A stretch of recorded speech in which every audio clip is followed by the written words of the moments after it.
صافی صاحب، فوری انتخابات سے معاشی مسائل حل ہو جائیں گے ہمارے؟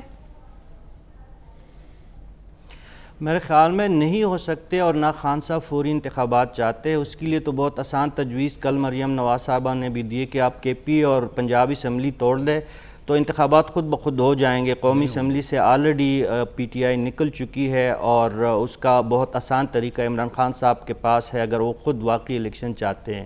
یہاں پہ ایک دوسری چھوٹی سی میں وضاحت کر لوں کہ میں نے کبھی یہ نہیں کہا کہ خان صاحب کی حکومت یا خان صاحب کے پی میں دہشت گردی کروا رہے ہیں یا کسی کو قتل مقاتلہ میں خدا نخواستہ یہ لوگ ملوث ہے۔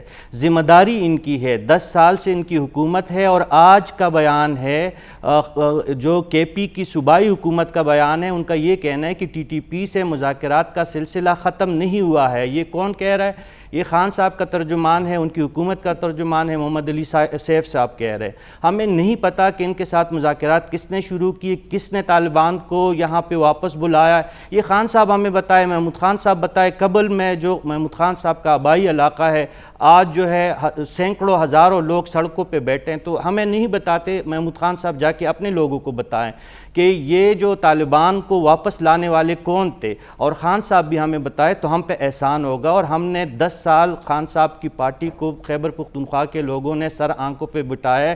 اگر اس مصیبت سے، اس افریت سے ہمیں نجات دلائی تو ہم دوبارہ بھی ان کو اپنے سر آنکھوں پہ بٹھائیں گے۔ وہ ہماری لیڈر ہے اور لیڈر رہیں گے، لیکن کم از کم ان مسائل سے ہماری جان چھڑائے۔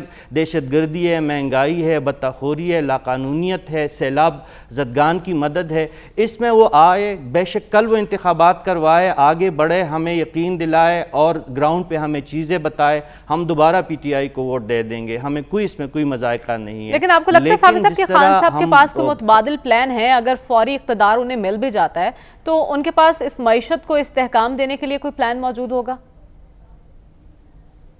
میرے پاس تو میرے علم میں تو ایسی کوئی بات نہیں ہے۔ اگر معزز پینل میں بیٹھے ہوئے جو میرے دانشور دوست ہیں جو بہت زیادہ مجھ سے علم میں بھی بڑے ہیں اور رتبے میں بھی بڑے ہیں، اگر وہ بتا سکے کہ خان صاحب نے ابھی تک کیا پلان دیا ہے تو میں بھی ایگری کر جاؤں گا۔ میرے پاس تو یہی کوئی ایسی انفارمیشن نہیں ہے۔ خان صاحب کے پاس یہی جو ان کا جو میں نے پہلے سیگمنٹ میں جو بتایا، جو بظاہر ہمیں لگ رہا ہے کہ خان صاحب کا سب سے بڑا مسئلہ یہی ایک تعیناتی ہی بچا ہے۔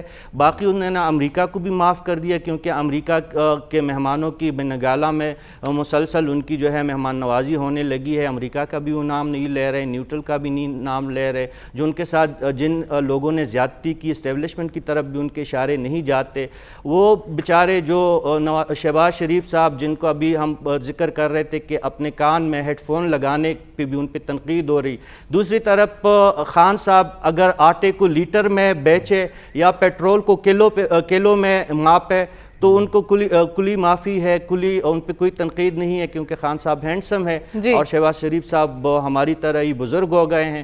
تو اس وجہ سے میرے خیال میں اپنی ترجیحات کو اور شخصیت پسندی سے ہمیں نکلنا ہوگا اور حقائق کی دنیا میں آنا ہوگا۔ ٹھیک ہے، ترجیحات کو ملک کی مفاہمت کے ساتھ جوڑنا ہوگا۔